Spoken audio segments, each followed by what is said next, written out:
Hi, my name is Ubi Franklin once again. Let me tell you a story. In 2005, I moved from Abuja to Lagos. How did I get there? ABC Transport morning bus. It was myself, my niece, my older sister who is now late, that will be 1 year since she passed in 3 days time, and her husband. What did I go to Lagos to do? I went to Lagos because my older brother ran a reality TV show called The Intern. For those of you who remember Bank PHB, The Intern, So when I got there, it was just a normal December holiday. And I said, you know what? I wanted to spend time with my brother. I wanted to follow. So I asked him, can I be your PA? And he said, yes. So I followed him around, went for shoots, for tasks, for different things. I learned a lot because it was a period where The Intern is like a business TV reality show. Strategies are happening, conversations are happening. So I stuck there. So when the holiday was over, my sister said we should go back to Abuja. And I said, no, I wasn't going back to Abuja. I'm going to stay here. I want to stay here and work for my brother. I want to say, I feel like Lagos is a place for me and I want to hustle here. I stayed with my brother. Fast forward 2 years later, started working with Julius Agu. As what? His PA. Guess what? Guess how much my salary was? My salary was just 20,000 naira.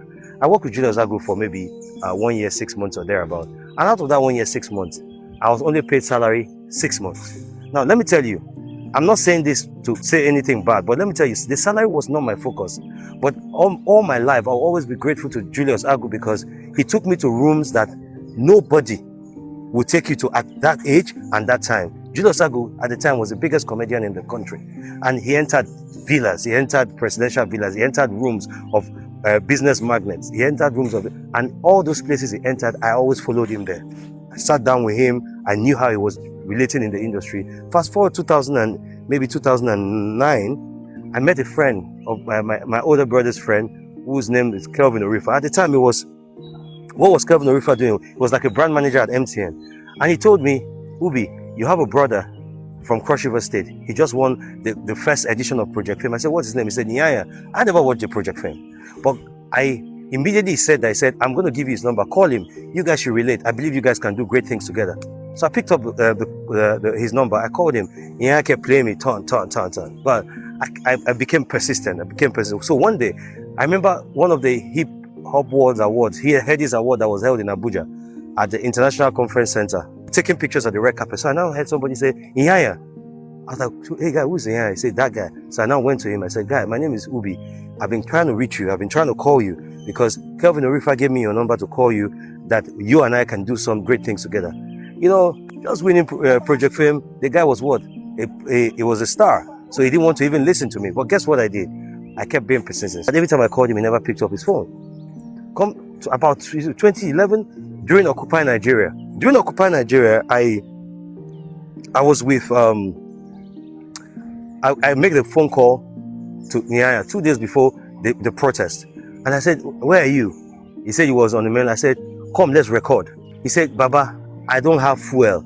I don't have money. I said, it's not a problem. I want you to come. He came. He stayed in my apartment that I was also squatting in with one of my very good friends, the guys that I know that is part of my journey, Bossman. That's the guy that Burna Boy mentioned in his one of his songs. Bossman, it's okay. That's the guy. Good guy. I was living in his house. I was a manager for his record label at the time. So we had a studio, and it's in his studio we recorded the song called Kukere. It was in his living room and his parlor that we started creating the song Your Waist. What do? When Nyaya came and we recorded Your Waist, what people don't know is, when we recorded Your Waist, Nyaya didn't like it because, why?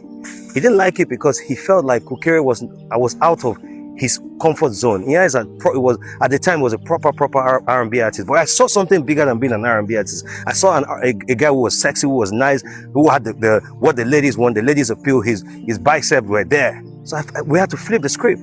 We made it what it is today.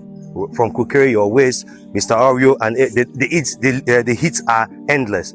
Nyaya is one artist that every time I look at his catalog, I say, this guy has at least 30 number one songs that he can sit down and perform for you, and you'll be dancing from beginning to the end. I'll tell you on the next video how we're able to push from Kukere to Your Waist, and how we're able to get the investment, and the person who put a bond for us to get that investment. In the next video, I'm going to tell you that story.